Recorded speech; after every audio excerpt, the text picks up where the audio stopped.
kaibigan, mga kababayan, mga kapatid, mga kapamilya. Ito po ulit si Gatsby Bautista, ang inyong Pinoy in New York. So, today is Friday, 4:30 p.m. Tapos na ako magtrabaho. Well, actually 30 minutes ago. And hindi pa ako, I'm not yet in the zone. I'm not yet in the zone para mag-aral. So, I'm thinking maybe I should go out. Naisip ko kasing manguha ng mga serviceberry. So, ang plano ko, mamitas ng serviceberry sa Parke, around the neighborhood, and gagawin ko siyang serviceberry jam. So guys, if you are excited, why don't you come with me? Samahan niyo ako, and mitas tayo ng serviceberry. And, let's go!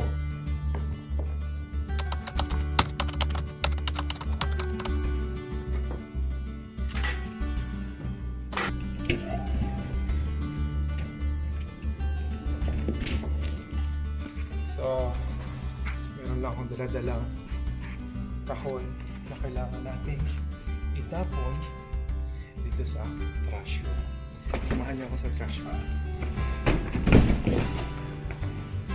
So guys, ganito ang itsura ng trash room nila dito. So meron talagang dedicated room para sa mga basura. Ayan, nakalagay ang mga recyclables. Dito pagka mga lata, dito mga papel. And dito yung yan, dyan may tatapin yung mga nabubulong.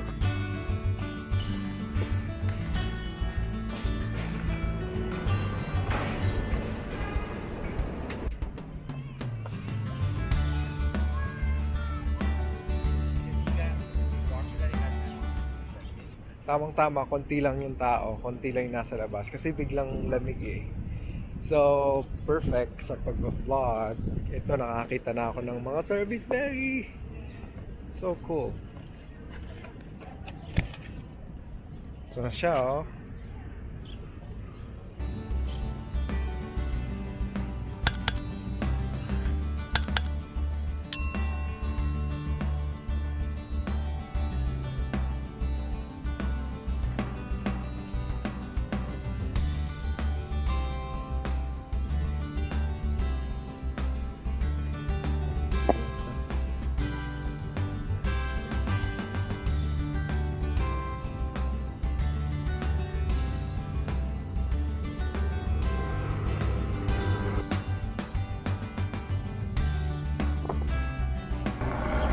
Magandang view na Manhattan at kumakain ka ng Serviceberry.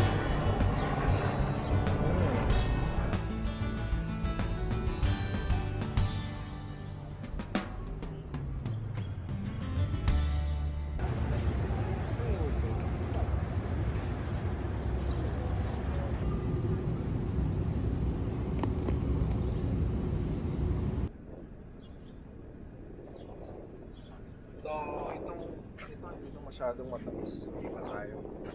So, may lumapit sa akin na babae, tinatanong niya kung ano daw ginagawa ko. Sure daw ba ako na nakakain yun? Sabi ko, actually, kinain ko na siya. Tinry ko na siya a few years ago. Kasi madalas kong nakikita nga siya. So, tinry ko na siya a few years ago, and right now, ngayon lang ako nagkaroon ng lakas ng loob to harvest. Kala mo kanya to harvest kasi nga maganda siyang gawing jam at nakakahinayang, no, kasi nahuhulog lang siya eh, hindi siya napapakinabangan. So might as well make a jam out of it, and I'll let you know kung anong kinalabasan ng ating Serviceberry jam. And also I met a friend today. Her name is Stacy. Sabi niya if okay daw, then we can make jam together. Diba? Cool, right? That's one of the best thing na maganda dito sa New York City. So, andito na tayo ngayon sa newly renovated Marsha P. Johnson Park. So, yan. Ang siya siguro dito, diba?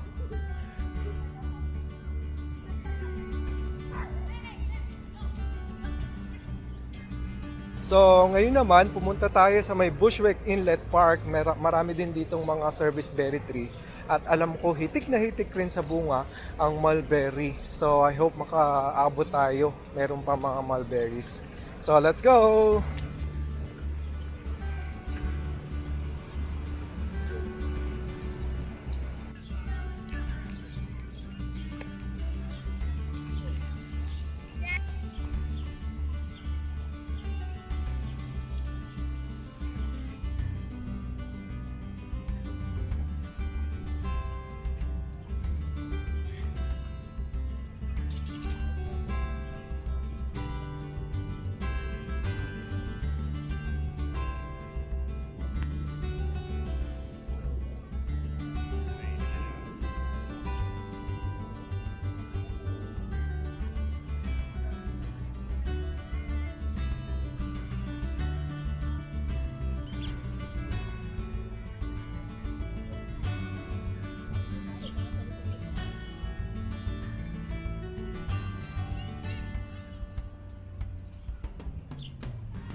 So, ito na yung ating nakolektang mga berries.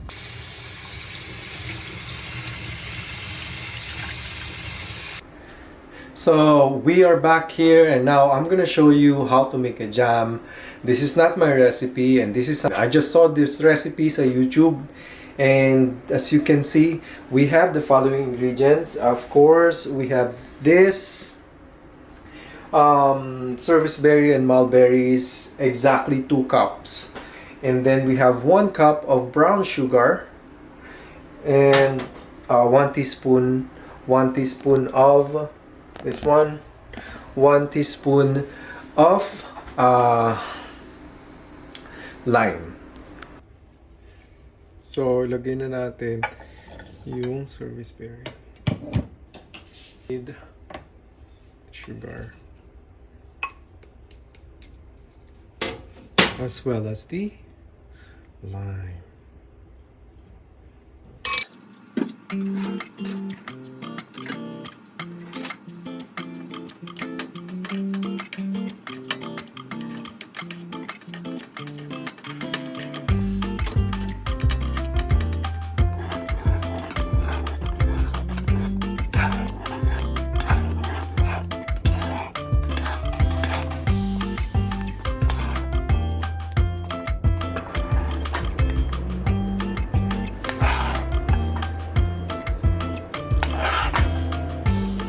Guys, next step naman is ilagay na natin yung ating serviceberry jam sa jar.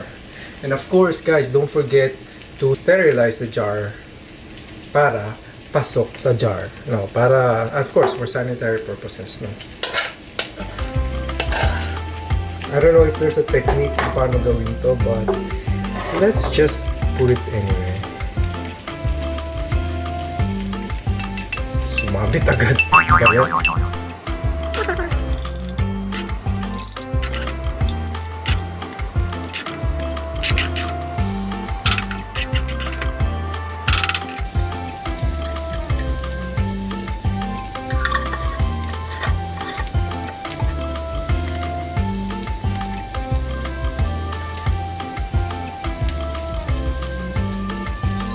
so there you have it, guys. This is our serviceberry jam.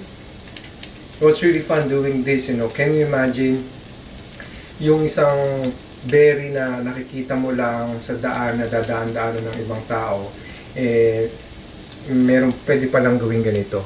You know, guys, it's just interesting to make something out of something na people are taking for granted. And that serviceberry na makikita lang sa most of the parks here sa New York City. And you can make jam out of it. So,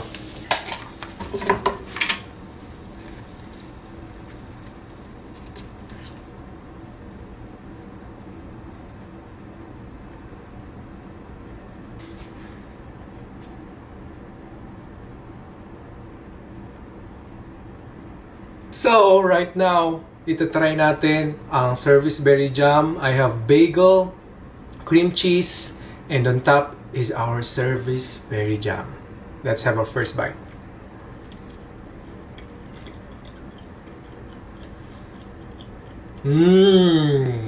It's really good. Oh my gosh. So good.